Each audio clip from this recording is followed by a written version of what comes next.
Indian team দিন দিন কামাল করতে যাচ্ছে। সাউথ আফ্রিকার বিপক্ষে চতুর্থ টি-20 ম্যাচে যা আরও একটা প্রমাণ করে দিল। সাউথ আফ্রিকার বিপক্ষে প্রথমে ব্যাটে নেমে ইন্ডিয়া তো ঝড়ের কবে শুরু করে দিয়েছিল।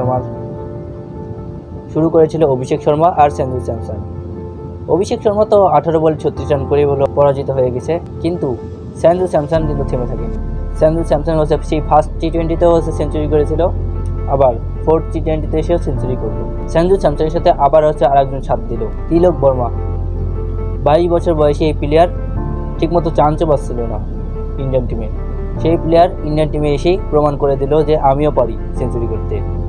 পরপর 2টা ম্যাচে সেঞ্চুরি করেছে সে।